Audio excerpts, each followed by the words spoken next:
Hola, hola, bienvenidos a Big Left. Aquí hay unos arbolitos, pero hay otros grandes también, que sobreviven bajo el agua del río todo mayo, junio, julio, agosto, septiembre, octubre, noviembre, algunas hasta diciembre, algunos. Depende de dónde estén ubicados. Tienen una fuerza, es impresionante. La fuerza que tienen esos seres vivos para aguantar esto es impresionante. Y miro también a las aves. Aquí pasan gaviotas, pasan patos silvestres, y a mí me da envidia. Y yo digo: Señor, si tú me vas a perdonar mis pecados y con tu misericordia podré llegar al reino de los cielos, yo quiero ser en el reino de los cielos, quiero ser una gaviota eterna, estar todo el tiempo en los acantilados, en los roqueríos marinos, mirando el estallido de las olas y penetrar en estos ríos y meterme a los bosques. Quiero ser una gaviota para toda la eternidad. Las envidio al gato. El gato tiene una solemnidad, una majestuosidad, un silencio, un espíritu meditativo, medio budista, así. Está en una cosa, en un budismo zen, contemplando la realidad tal como es, solo la realidad. No se va ni una araña, ni un bicho, ni un ratón. Están hechos para cazar por algo que los tenían como dioses en el antiguo Egipto, porque cuidaban los graneros. Y después llegó el otro dios, que era el faraón. El faraón era el dios. ¿Por qué? Porque está estudiado en la antropología que primero fueron las tribus, después fueron las jefaturas, y de las jefaturas se dio un salto cualitativo hacia el Estado, hacia las sociedades estatales, en los lugares donde estaban al lado de los ríos. En Egipto, en Mesopotamia, ¿qué pasaba? Que como los ríos tenían una crecida, en Egipto tiene una crecida anual, donde impregna toda la tierra de limo, de fertilizante, de agua. Entonces se produjeron excesos de producción, excesos excedentarios le llaman, excedentarios. O sea, comenzaron a existir los graneros, y como existían los graneros tenía que haber alguien que cuidara los graneros, no solo los gatos, sino que también una familia que estaba a cargo de los guardias. Entonces los guardias de los graneros fueron el prototipo, el anticipo del Estado, donde iban a generarse clases, una clase que domina a las otras porque está a cargo de todo lo que era el excedente agrario. Y en este río hubo una batalla. En el 1637, más o menos, el gobernador el gobernador era un hijito de papá, un estúpido, y fue a atacar a los cuncos porque los cuncos había un barco encallado, y los cuncos saquearon el barco. Entonces fueron a castigar a los cuncos, y aquí, en una época en que no había en otro momento en el verano, hicieron un puente. Y ese puente para poder ir a atacar a los cuncos estaban esperando tranquilos, y cuando vieron que la mitad del ejército español había pasado al otro lado, dispararon sus arcos y sus flechas con fuego y quemaron y se incendiaron el puente, lo que impidió que la otra mitad de los españoles pudieran pasar. Era un puente angosto, peatonal, era un puente de estos... Puente Alto, que le llaman, de ahí viene el nombre de la comuna, Puente Alto. Eran puentes peatonales colgantes. Entonces se incendió el puente y quedó la mitad del ejército al otro lado, y los cuncos se hicieron con ellos, se cebaron con ellos. Ellos después, algunos sobrevivieron y se hicieron balsas y se fueron por el río en balsas, y los indios flechándolos hasta el mar, y desde el mar construyeron una embarcación y pudieron ir hacia el norte a salvarse, porque el lugar donde existía la civilización era en Concepción. El río, siempre los ríos. 7 años, 7 siglos antes de Cristo, estaba el fundador de la filosofía, Heráclito, dijo: nadie se baña en el mismo río 2 veces. Nadie se baña en el mismo río 2 veces. El fluir de mi conciencia siempre es diferente. Todo el tiempo yo no soy el mismo. Soy tan diferente al del 20 años, al de 14, al de 10, al de 40, al de 50, al de 55. Las células van cambiando. Las células son totalmente, cada 7 años se renuevan por completo. O sea, materialmente yo no soy el mismo anteriormente que yo era, ni espiritualmente. Y Heráclito dijo algo muy cierto, dijo: todo es fuego. ¿Cómo tuvo esa intuición? Todo es devenir y todo es fuego. La base de la realidad es fuego. ¿Cómo me dirán? ¿Pero cómo hace fuego si aquí hay agua? No. Las partículas subatómicas, las partículas atómicas, el núcleo, los protones, los neutrones, los electrones, todos son fuego, son energías, son fotovoltaicos, llamémoslo así, son incandescentes, es una energía. Entonces, ¿qué pasa? El agua parece agua, la tierra parece tierra, pero en la base de la realidad hay un vacío, hay un cambio permanente y hay un fuego, que es una energía. Y esa energía, en último término, es espiritual. Vivimos en algo espiritual, en una realidad que no es realmente lo que nosotros pensamos, aunque yo igual respeto, no me tiro al río porque me voy a ahogar. Sin duda que me ahogo en esta fecha. Y me encanta tirarme al río y al mar, nadar mar adentro, es lo más rico que hay. El mayor placer es nadar mar adentro. Y hoy día yo pensaba, claro, hasta las comidas, todas las comidas que hacemos, todas son diferentes. Nunca una cazuela va a ser igual a la otra cazuela. Hoy día me preparé unas lentejas y una vez que la tenía, cogí del refrigerador un saldo que me quedaba de un preparado que hice de verduras, donde había espinacas, acelgas, brócoli, apio, todo eso. Lo había metido a una juguera y eso estaba en el refrigerador, se lo tiré y me quedaba un poco de arroz integral. También hice unas lentejas divinas que nunca más van a repetirse, porque dije yo, esto que hice hoy día es un almuerzo único. Como yo soy único, como todos somos únicos, como cada pájaro que pasa por aquí es único, como cada uno de estos árboles es único, cada especie y cada rama es única. No he visto ninguno otro igual a otro. Y nosotros no somos totalmente distintos. Y así también uno puede tener un pensamiento abstracto equivocado al decir: los pájaros, los gatos, los perros no, porque los perros están muy cerca del hombre. El gato mantiene su autonomía, su prestancia, su majestad, pero los perros están contaminados. El perro expresa lo que es el amo, muchas veces. Entonces, pero los animales salvajes que yo veo acá, esos patos silvestres, esas gaviotas, están expresando la voluntad divina, realizan la voluntad divina, pero el ser humano no.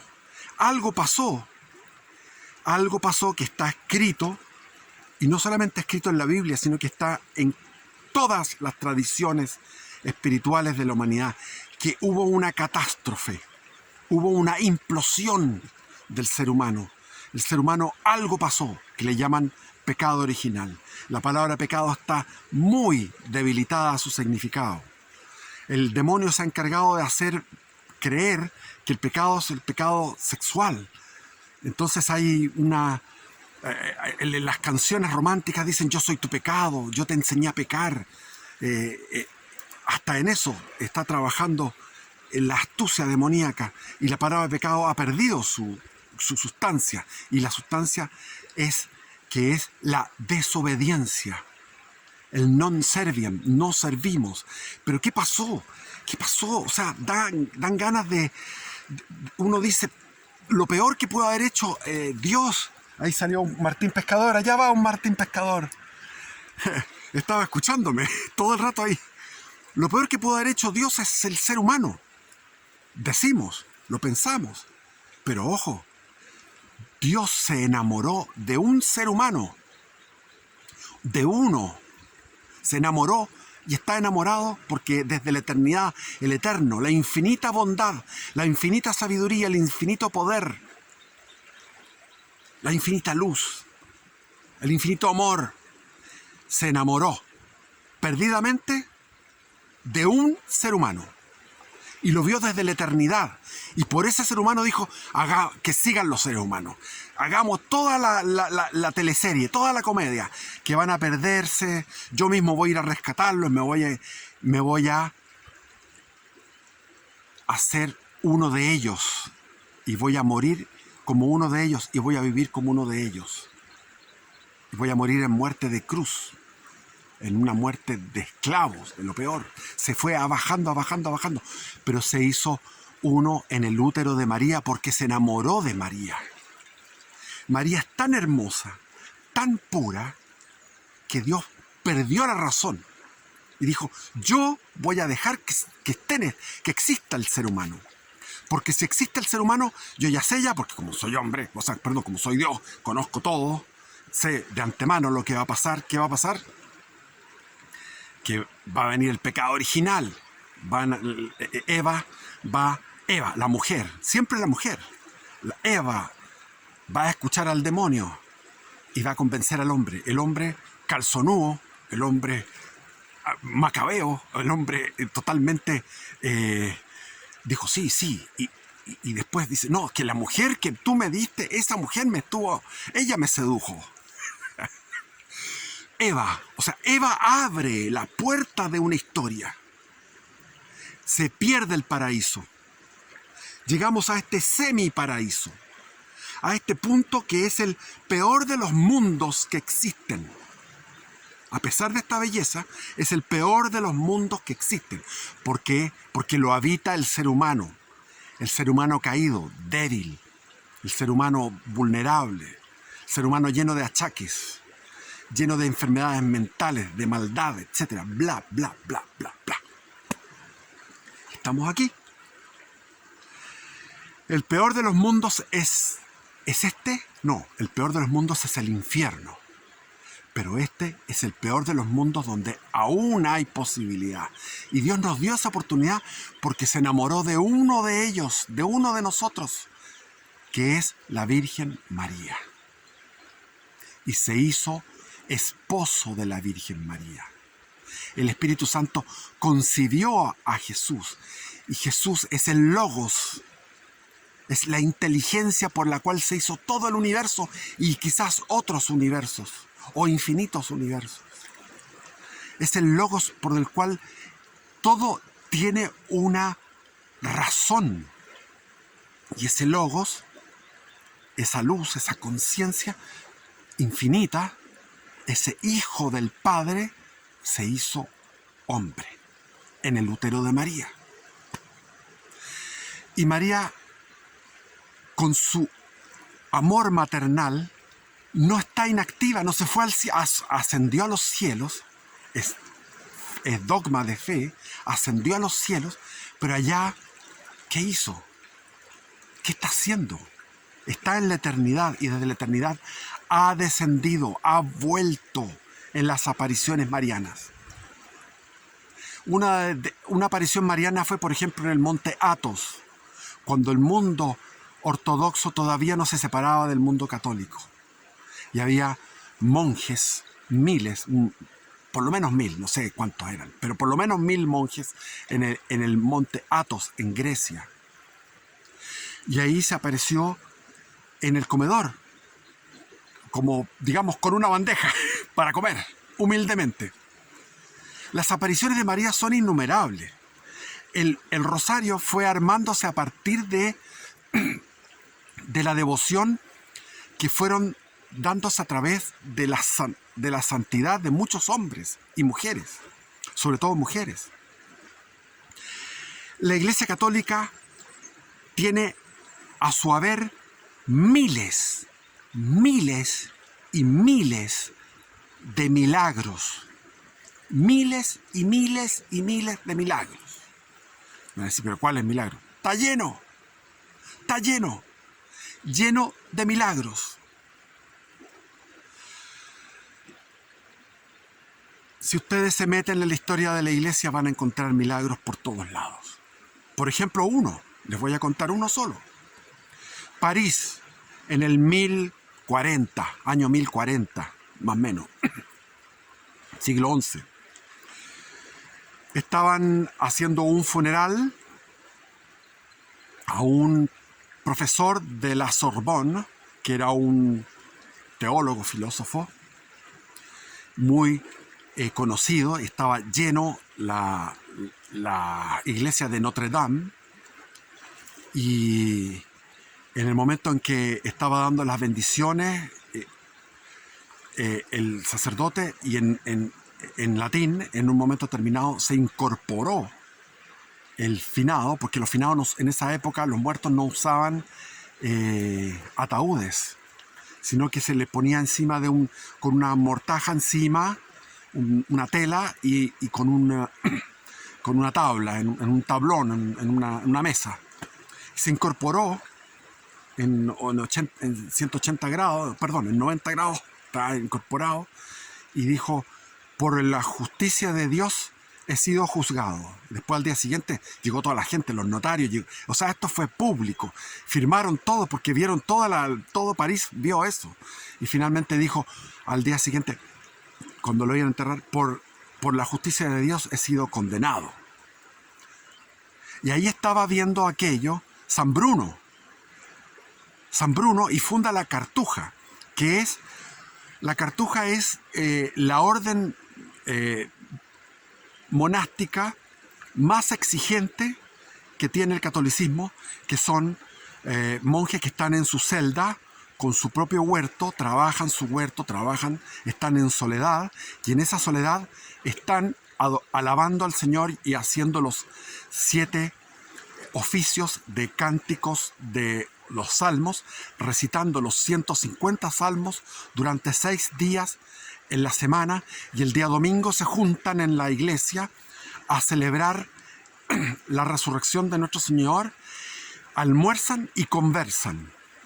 Tienen un rato de conversación y después, el domingo a las 5 o 6 de la tarde, vuelven a sus celdas para permanecer durante 6 días hasta el día domingo, levantándose a las 3 de la mañana, haciendo una vigilia, una completa, un laudes, una víspera, con todos los oficios de la vida monástica.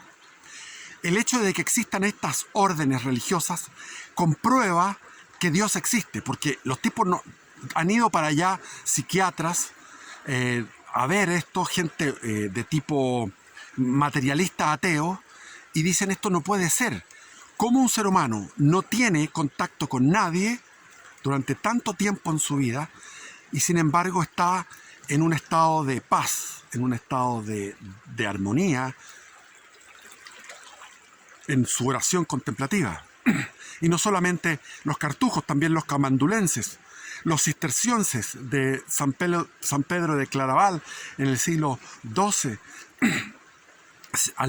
un siglo después, se separaron de los benedictinos para tener una orden más, una regla, o ceñirse a la regla de San Benito, que la regla de San Benito era muy estricta, que viene del siglo V. Y después vinieron los trapenses. Y en la época del siglo XIII estuvieron San Francisco de Asís, los franciscanos, Santo Domingo Guzmán, los dominicos, ahí vino el rosario, los agustinos, después en el siglo XVI los jesuitas, etc. O sea, una serie de órdenes masculinas, femeninas, de gente consagrada a Dios por completo. Y lleno de santos. Hay un canal en YouTube que se llama Audiolibros Católicos. Se los recomiendo, Audiolibros Católicos. Yo me pongo a trabajar, llega la señal, abajo en la casa llega mal, pero abajo donde estoy trabajando con la pala, con el asadón, trabajando el campo, pongo audiolibro católico y voy escuchando las historias de las beatas, una cantidad de beatas, mujeres que sufriendo muchísimo, son almas víctimas, almas que se entregan en su sufrimiento, se entregan y se consagran para la salvación de otras almas. Entre ellas está, por ejemplo, María Valtorta. Yo les recomiendo el libro, que son varios tomos, que se llama El hombre Dios, el poema del hombre Dios de María Valtorta. Es extraordinario, son visiones de cómo fue la vida de Cristo en Palestina, cuando Cristo vivió en este mundo. Está ahora una Elisa... bueno, hay muchas. El listado es innumerable. El listado es innumerable de mujeres y hombres que estaban en niveles de santidad, tremendos niveles de santidad. Y esto comenzó desde un comienzo, desde Pentecostés. Desde Pentecostés se dan, bueno, se calcula que fueron más de 1 millón de mártires en la época de las 10 persecuciones de los romanos, que los emperadores romanos perseguían a los católicos, a los cristianos. Estaban también los padres del desierto, los padres del yermo. El yermo es el lugar árido, el lugar del desierto, en lo que era la Tebaida. Tebaida, donde estaba Tebas, al sur de Egipto, entre Egipto y Sudán. En esa zona donde ahora está la represa Asuán, donde hay una represa y han tenido que transportar todos los monumentos egipcios a una altura para poder salvarlos. Toda una obra de ingeniería. En ese lugar estaba San Antonio de Egipto, el que fundó las órdenes de meditación religiosa. San Antonio de Egipto iba en su carruaje elegante, porque pertenecía a una familia muy elegante, y de repente bajó por curiosidad a escuchar la palabra. Estaba en una de estas iglesias románicas a orillas del Nilo, y escuchó la palabra de Cristo, donde Cristo hablaba, la parte donde le dice al joven rico, le dice: anda, vende todo lo que tú tienes, regálaselo a los pobres y ven y sígueme. Y el joven rico se puso cabizbajo, triste, porque tenía muchas riquezas y no quería abandonar sus riquezas. Y él sintió que Cristo le estaba hablando a él, y todo lo que le correspondía como herencia lo regaló a los pobres y se fue a orar al desierto, en un lugar que encontró un manantial, y a través de ese manantial cultivaba, y tenía una cueva, y en la cueva se dedicaba a la oración, y muchas veces no tenía que comer, y llegaba un pajarito a traerle un pan. Y el pajarito le dejaba un pan para poder seguir en la oración. Después había uno de estos santos que lo fue a ver, y es testigo de cómo murió San Antonio de Egipto, que murió de rodillas, con los brazos extendidos en forma de cruz. Estaba en posición de oración con los brazos extendidos en forma de cruz a los 90 y tantos años, y en un momento terminado quedó tieso en oración. Entonces el compañero que fue a verlo, el hermano que fue a verlo, que era uno de sus discípulos, porque él no supo en qué momento exhaló su alma. El tipo quedó ahí, estaba en una oración y murió en oración. Y San Antonio de Egipto estaba solitario y empezó a hacer milagros, porque se le salían los milagros, y él pudorosamente decía: yo no, los santos son tan abrumadoramente humildes, porque se dan cuenta que nosotros no somos ni nada, anonadados, ni nada. La diferencia que tenemos con Dios es inmensa, es infinita. Dios transciende infinitamente a nuestra realidad y se compadece de nosotros. Así también María es infinitamente más pequeña que Dios, obviamente, pero sin embargo es la esposa de Dios, es la hija de Dios y es la madre de Dios. Y Antonio de Egipto, se corrió la fama de él, y se llenó el valle de seguidores, de discípulos. Y él demostró que, siendo igual un solitario, era capaz de ser un hombre muy afable y muy, muy sociable y muy cariñoso con la gente que la iba a ver, lo iba a ver.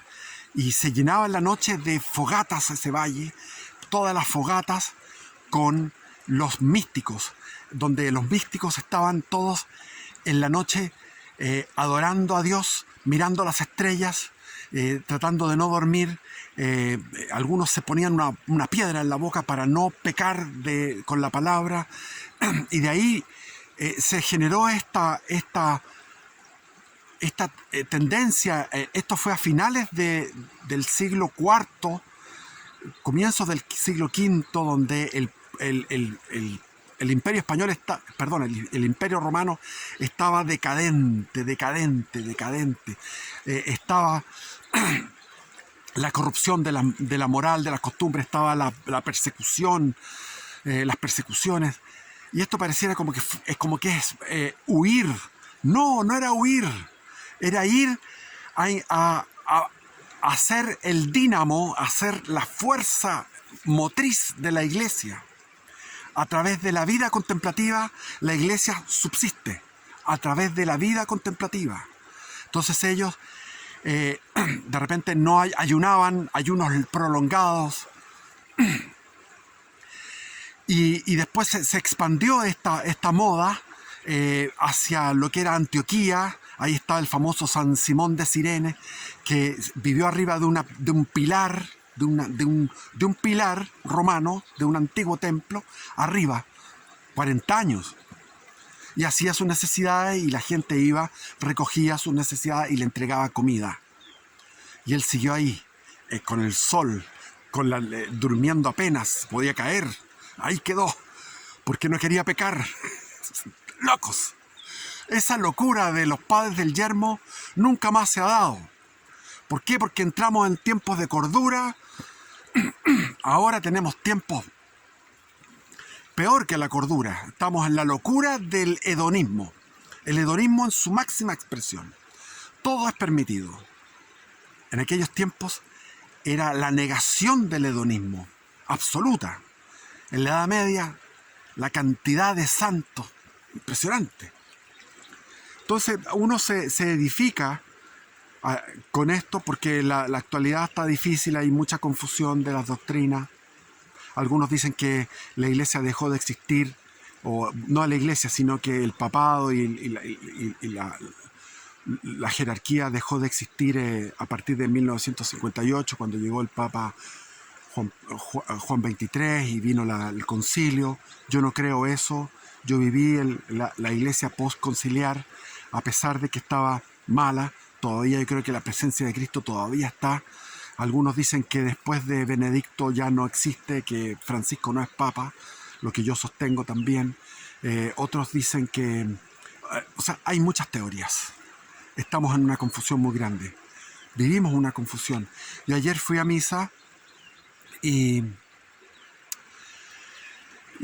uno queda mal porque en el momento de la comunión, en el momento más importante, está canturreando una mujer con la guitarra y el tipo de atrás con el pie golpea el banco donde uno está sentado en oración, golpea el banco siguiendo el ritmo de la muchacha. O sea, ese tipo no está en recogimiento.